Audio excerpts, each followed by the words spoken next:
चार धाम यात्रा चल रही है और अब तक केदारनाथ धाम में लाखों श्रद्धालु बाबा केदार के दर्शन कर चुके हैं। लाखों कतार में हैं, लेकिन इन्हीं श्रद्धालुओं के बीच छिपे हैं वो कट्टरपंथी जो इस सनातनी यात्रा में नफरत का जहर घोलने की साजिश रच रहे हैं। इन लोगों ने साधुओं का वेश धारण किया है ताकि इनकी पहचान न हो सके। ये इनपुट मिलने के बाद सुरक्षा एजेंसियां अलर्ट हो गई हैं और इन कालेवियों की धरपकड़ का अभियान शुरू हो चुका है।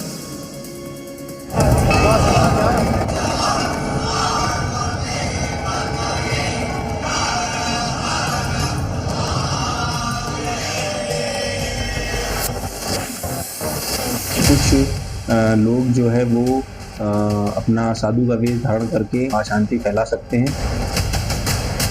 ऐसे लोगों पर कड़ी से कड़ी कार्रवाई होनी चाहिए।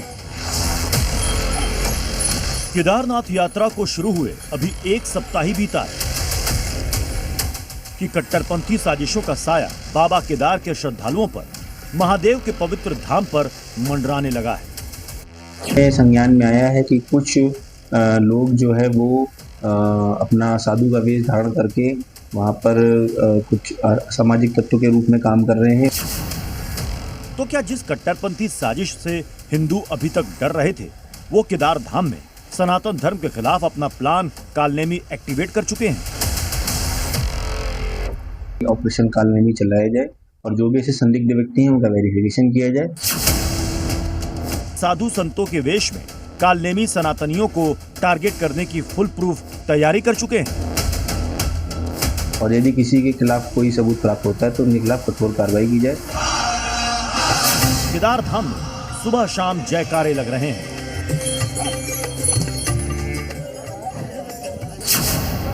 केदारनाथ मंदिर को खुले अभी 7 दिन ही बीते हैं कि 2 लाख से ज्यादा शिव भक्त दर्शन कर चुके हैं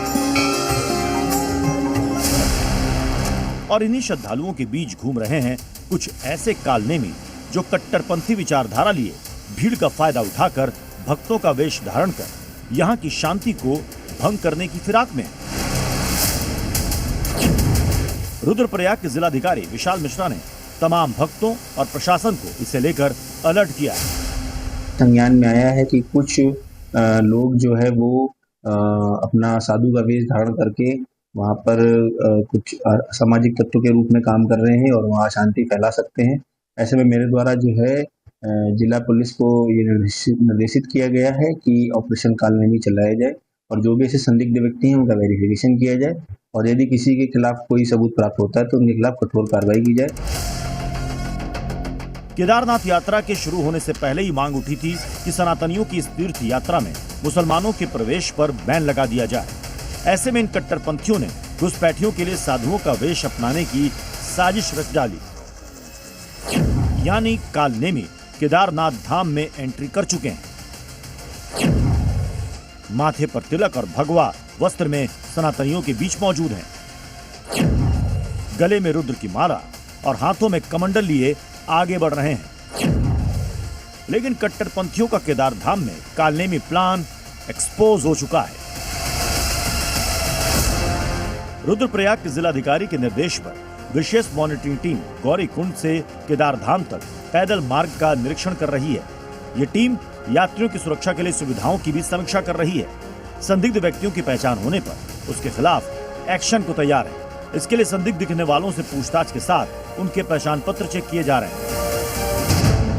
इस अलर्ट के बाद से साधु संतों में गुस्सा है तो मुस्लिम धर्मगुरु इस पर पर्दा डाल रहे हैं। सनातनियों के एक आस्था का केंद्र है, वहाँ केदारनाथ में जा करके जिस तरह एक साधु भेष बना करके एक सनातनियों के आस्था का अपमान कर रहे हैं, ये साधु संतों का अपमान कर रहे हैं। कुछ टोपी वाले, जाली टोपी वाले जिहादी मानसिकता के लोग देश का माहौल खराब करने के लिए संत की चोला पहनकर, संत का भेष रखकर छलना चाहते हैं। शांति भंग करने के लिए अगर कोई आदमी तथा कथित तरीके से कोई भेष धारण करके हमारे साधु महाराजों का अगर देश के अंदर अशांति फैलाता है तो उसका इलाज पुलिस को करना चाहिए।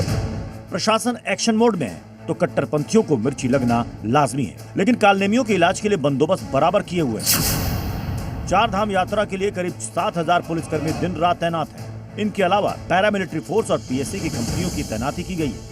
एटीएस कमांडो भी पूरे क्षेत्र में तैनात है। 360 डिग्री कैमरा और 90 अतिरिक्त CCTV camera tracking route highway, helipad और मंदिर परिसर में लगाए गए हैं। 24/7 कंट्रोल रूम हर जिले में सक्रिय किया गया है। साथ ही गौरीकुंड से केदारनाथ धाम पैदल मार्ग पर फुट पेट्रोलिंग की जा रही है। कुल मिलाकर कालनेमी ना पहले और ना अब अपने मंसूबे में किसी हाल में सफल हो पाएंगे। नफरतियों और कट्टरपंथियों पर पुलिस और प्रशासन की नजर हर पल बनी हुई है। जरा सी हरकत और इनके खिलाफ कार्रवाई पक्की है। ब्यूरो रिपोर्ट, जी मीडिया। मुंबई में धर्म पूछकर चाकू मारने वाले जुबैर अंसारी को लेकर बहुत बड़ा खुलासा हुआ है। खुलासा ये कि जो जिहादी जुबैर कलमा पढ़ने को कह रहा था और फिर चाकू मार दिया, उसके कमरे से जो चीजें मिली हैं वो बहुत चौंकाने वाली हैं। इसमें सबसे अहम थी उसके कमरे में एंट्री के पहले दरवाजे पर लिखी 4 शर्तें। ये 4 शर्तें जुबैर अंसारी की पूरी कट्टरपंथी सोच की पूरी किताब हैं। ये शर्तें बताती हैं कि जुबैर ने किस तरह से मुंबई में सीरिया वाली साजिश रची थी।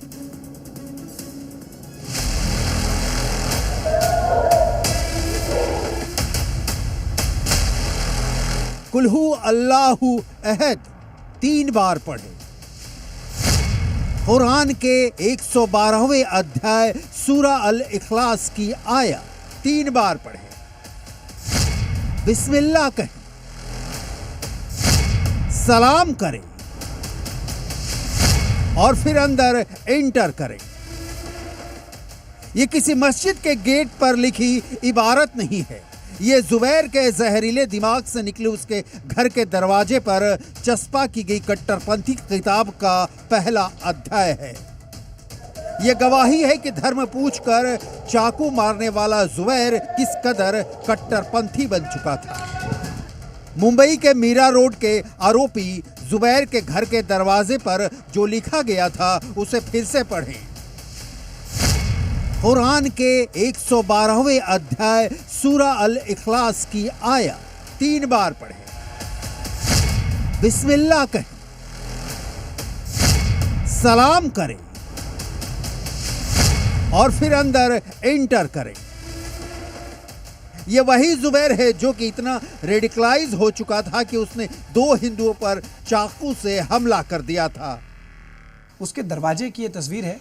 दरवाजे के अंदर उसने एक छोटा सा स्टिकर देखिए चिपका के रखा है और इस स्टिकर में साफ तौर पे आप देखिए लिखा हुआ है रीड कुल हु अल्लाहु अहद। ये सूरा इखलास का एक आयत है। इसे 3 बार पढ़ें। इसमें साफ तौर पे देखिए क्या लिखा है, रीड कुल हु अल्लाहु अहद 3 बार, दुरूद शरीफ 1 बार, बिस्मिल्लाह कहें, सलाम करें और फिर अंदर प्रवेश करें। जुबैर के कमरे का यह राज यहीं खत्म नहीं होता, बल्कि सुरक्षा एजेंसियों और उसके घर से जो नोट मिले उसमें भी खुलासा हुआ है कि कैसे उसके दिल में जिहाद पनप चुका था। जिहाद की बिशबेल कैसे जुबैर के दिमाग पर काबू जमा चुकी थी। जुबैर के घर से मिले नोट्स में आईएस का झंडा बना था। साथ ही लिखा था कि अब लोन उल्फ तुम पर झपटेंगे, तुम बिलाद अल हिंद में असली जिहाद देखोगे। हम अल्लाह से दुआ करते हैं कि वो सभी मुसलमानों को हिदायत दे। युवाओं से कहते हैं कि वे अपनी फैमिली की चिंता किए बिना इस्लामिक स्टेट से जुड़ जाएं। आज हम अकेले हैं और सबके ठुकराए हुए हैं। परिवार, बीवियां, माता पिता तुम्हें छोड़ देंगे। अल्लाह उन्हें हिदायत दे। गाजा केवल खिलाफत से ही आज़ाद होगा। खिलाफत सुन्नियों की एकमात्र उम्मीद है। ये सेल्फ रेडिकलाइज था। इसके पास से कुछ ऐसी किताबें मिली हैं जिसे पढ़कर वो इस तरह से रेडिकलाइज हुआ और दूसरे धर्म के लोगों को मारो, इस तरह की उसकी सोच थी। इस तरह का उसे जिहाद करना था। फिलहाल इसकी गिरफ्तारी करने के बाद एटीएस को की हिरासत में दे दिया गया है। आतंकी संगठन इस्लामिक स्टेट आईएस से जुड़ने की उसकी मंशा का खुलासा तो पहले ही हो चुका है।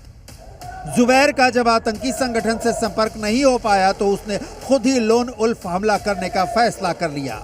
महाराष्ट्र एटीएस की पूछताछ में कई बातों का खुलासा हुआ है। जांच एजेंसी सूत्रों के मुताबिक जुबैर अंसारी पिछले करीब 4 महीने से डार्क वेब और एनक्रिप्टेड प्लेटफॉर्म के जरिए आईएस तक पहुंचने की कोशिश में जुटा था। कई कोशिशों के बावजूद उसे कोई जवाब नहीं मिला। इसके बाद उसने सोचा कि अगर वो खुद हमला करेगा तो शायद संगठन का ध्यान उसकी तरफ चला जाए। मुंबई एटीएस इस बात की जांच कर रही है कि जुबैर किन किन लोगों के संपर्क में था और उनके बीच क्या बातें हुआ करती थी। वो करीब 2 साल से नया नगर मीरा रोड इलाके में किराए पर रह रहा था। जिन बच्चों को वो केमिस्ट्री और मैथ्स के ट्यूशन पढ़ाया करता था, उनके साथ उसका व्यवहार कैसा था? क्या उनसे भी आईएएस पर कोई चर्चा की? अमेरिका में क्या अंसारी का कोई हैंडलर था जो उसे लोन उल्फ अटैक के बारे में गाइड कर रहा था? एटीएस जुबैर अंसारी के विदेशी संपर्कों, ऑनलाइन गतिविधियों, संभावित नेटवर्क और फंडिंग एंगल की जांच कर रही है। बहरहाल जुबैर की गिरफ्तारी पढ़े लिखे युवकों के आतंकी बनने की उस मंशा से मेल खाते हैं जो दिल्ली धमाके के दौरान दिखा था, जब डॉक्टर की टोली गिरफ्तार हुई। सिर्फ एक उदाहरण नहीं, कट्टरपंथ की ऐसी ही मिलती जुलती तस्वीर केजीएमयू में भी दिखी थी। ये देश के मुस्लिम युवाओं के कट्टरपंथी बन जाने की बेहद खतरनाक तस्वीरें हैं, जिनका एक ही तोड़ है, इन्हें कट्टरपंथी तालीम हासिल करने से पहले ही तोड़ दिया जाए। मुंबई से अश्विन पांडे के साथ ब्यूरो रिपोर्ट, जी मीडिया। मध्य प्रदेश के ग्वालियर से एक चौंकाने वाला मामला सामने आया है, जहां जय आरोग्य अस्पताल में कथित लापरवाही ने एक मरीज की जान ले ली। गलत ईसीजी रिपोर्ट के आधार पर इलाज और फिर मौत। अब इस पूरे मामले में राष्ट्रीय मानवाधिकार आयोग ने भी संज्ञान लिया है। सवाल उठता है कि सिस्टम में जवाबदेही तय होगी या फिर यह मामला भी फाइलों में दब जाएगा।